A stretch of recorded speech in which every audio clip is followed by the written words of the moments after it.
The Golden State Warriors have had a crazy few seasons. It was just 3 years ago that they were playing in the NBA Finals, their 5th Finals appearance in a row. Then the next season, they sat with the worst record in the NBA.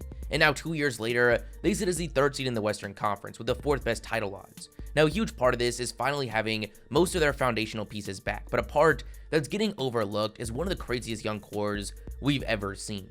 If you guys like the content, smash the like button, smash the subscribe button. Let's go for 4 likes on today's video, and let's get into this.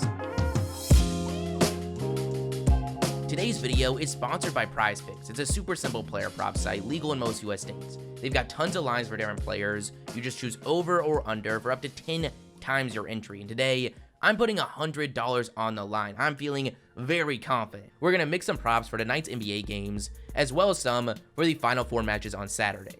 I'm going to be taking Colin Gillespie's over on points. If Villanova is going to take down Kansas, it's going to be on the back of their stars. Then I'm taking Mark Williams of Duke's over on points. It's only at 12.5, and the lowest he's had in the tournament is 12.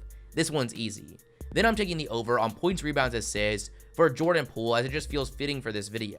Then lastly, I'm adding in something that I've never done, and that's a double-double for DeAndre Ayton. It's really going to come down to his rebounds, and that line's at 10.5, so I like my chances. If this hits, my $100 will become $1,000.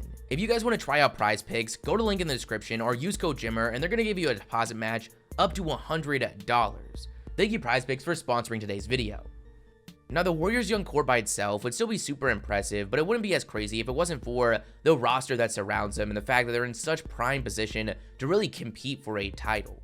How crazy is it that they still have a 2-time MVP in Steph Curry on their roster that was drafted in 2009, one of the greatest 3-point shooting wings to ever grace the NBA court in Klay Thompson, former Defensive Player of the Year Draymond Green, a former #1 overall pick that just became an all-star starter in Andrew Wiggins, and none of these players have anything to do with the young core that we're going to talk about today. This is actually mind-blowing and truly might be one of the only times we've seen something like this in NBA history.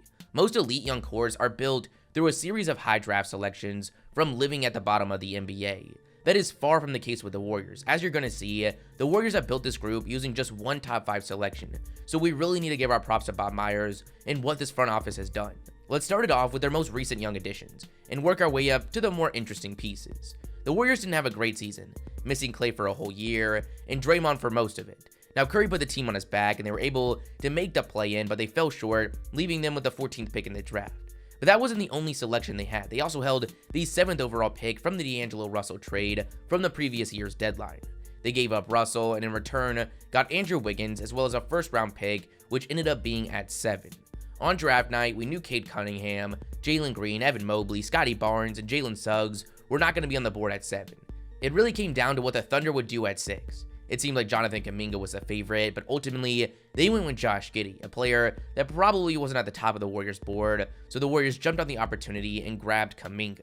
If you guys weren't familiar with Kaminga's journey to the NBA, he was a super highly touted prospect coming out of high school. In fact, he was the #1 player in his class before he ended up reclassifying to the grade ahead, where he would finish high school as the 3rd overall player in the country. Scouts were in awe. He was a freak athlete in an NBA-ready frame, standing at 6'7" with a near 7-foot wingspan. All the physical tools were there, but that wasn't enough to be as highly recruited as he was. He showed off some serious skill. While not refined, impressive. In one of the biggest games of his high school career, during a Nike EYBL game against the #1 player in the country in Cade Cunningham, he would go off for 43 points, but more impressively, shoot 7 for 11 from 3. He decided to forego college in favor of the G League, and to no surprise, win of the year projected to be a top selection in the draft. The consensus at the time was that Cade was going to be #1, and that Kaminga and Green would be battling it out for that #2 spot. Now, that didn't end up being the case. Jalen Green was a part of Kaminga's G League team. He dominated, making him the clear 2nd overall pick when it was all said and done. That was far from the case for Kaminga. He averaged 16 points and 7 rebounds, but shot just 39% from the field and 27% from 3. Following that, he definitely wasn't looked at the same way. It was clear the upside was too high for him to fall outside the lottery, but it was also clear he came with a lot more risk. It really felt like whoever took that risk was either getting Josh Jackson or Jaylen Brown, really no in between. Well, on the clock at 7, given the Warriors situation and the fact that Kaminga probably had the most value after the selection, if they ended up getting the right trade opportunity, they took him. To start things off, we really didn't get a chance to see him much. For the first 25 or so games, he really didn't have a role. Most of his minutes came late in games, and he even spent some time in the G League. But then in the middle of the year, Draymond Green would suffer an injury that sidelined him for a while. This created an unexpected opportunity for Kaminga, and man, did he make the most of it.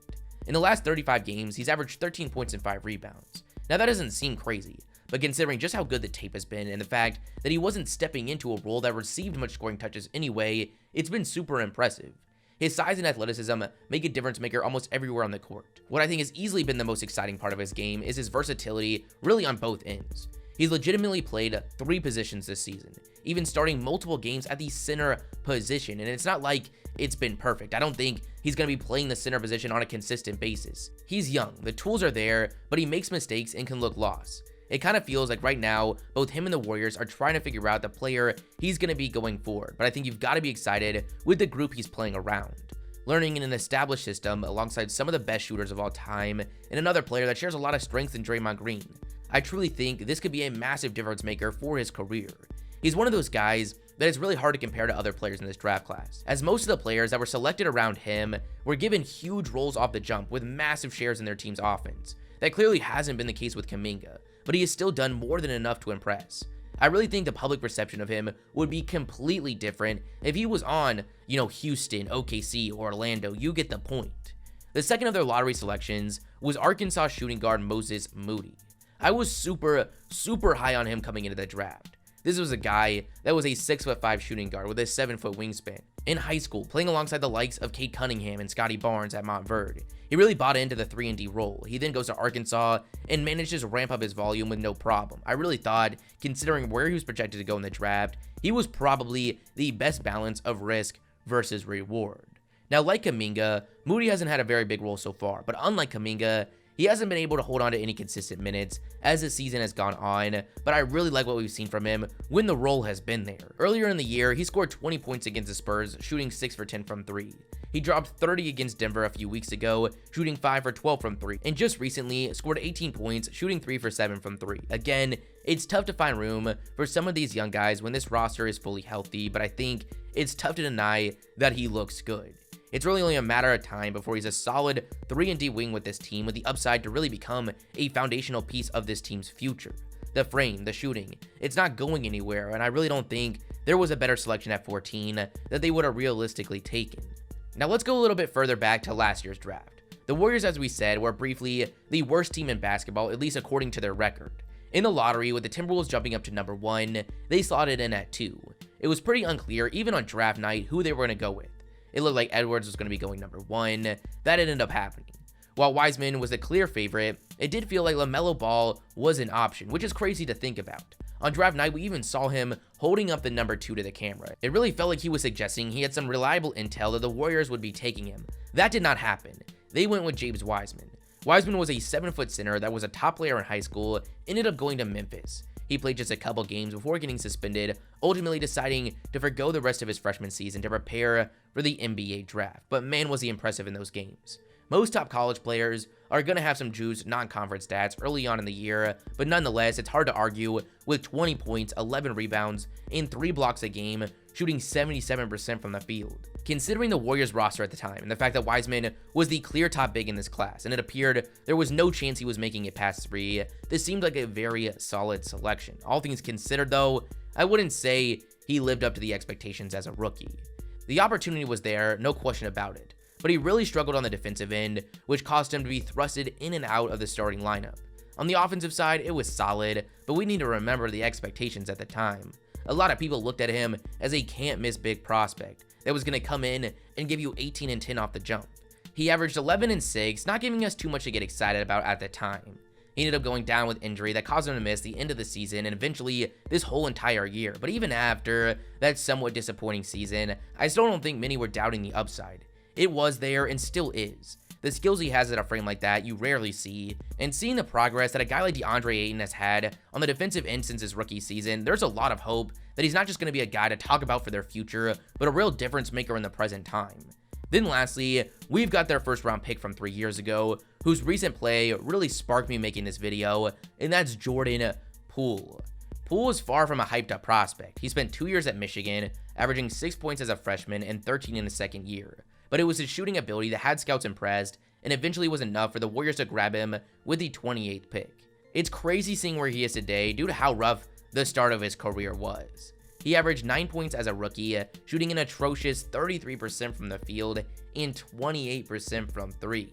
Then last year, we saw him take a solid jump. He went to 13 points on okay efficiency. Obviously pretty good, but most people weren't jumping up and down, especially as it looked like the same opportunities wouldn't be available once Klay Thompson returned. The Warriors came into the year projected to be a serious threat, but that really had nothing to do with Poole. Then the preseason happened, and out of nowhere, Jordan Poole looked like a completely different player.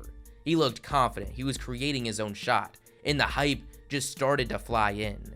Now, we've seen a lot of players go off in the preseason, but then slow down once the regular season actually begins. So everyone was holding their breath, but man, did he live up to the hype. He stepped up huge to start the season before the return of Klay, playing a massive role in the Warriors being able to be the top seed at the beginning of the year. He went through a little bit of a lull during the middle of the season, but lately, with the team dealing with injuries, most notably Stephen Curry, Jordan Poole has legitimately looked like he has the chance to be a star in this league. In the last 14 games, he's averaging 26 points, 5 assists and 4 rebounds, shooting 50% from the field and 45% from 3 on nearly 10 attempts a game. Seeing what he's shown as a starter, what he has shown as a six-man, and now what he is showing arguably as the top option during this run, there is no doubt in my mind this kid is absolutely legit, and he's in just his 3rd season in the league. So this is hard to wrap my brain around. Right now they've got Curry, Klay, Draymond, and Wiggins all locked up for at least one more season. One of the best cores in the entire league, where there's other teams with comparable ones. There's no other team in the league that's got a core like that while having a young group like this team has. It's one thing to have a bunch of solid young guys. We see people all the time overhyping young cores like that. That's not the case. They've got a rising star at the guard position in Poole. They've got Jonathan Kaminga that if we redrafted tomorrow is probably going inside the top 5 with how much potential he truly has. They've got the 2nd overall pick from a year ago in Wiseman, and a player in Moody that I at least expect to be an amazing 3-and-D wing, but I've got higher expectations. This is absolutely mind-blowing, and I can't believe a team actually pulled this off. Now, the front office can't take all the credit. Having Curry, Klay, and Draymond all deal with injuries in a 2-year time frame, as well as managing to get back D'Angelo Russell when Kevin Durant decided to go to Brooklyn, are all huge factors in the position they're in. But that doesn't change the fact that this is awesome to witness. But that's it for you guys. You guys give me your thoughts in the comments below. If you liked the video, smash the like button, smash the subscribe button, and I'll catch you guys next time. Peace.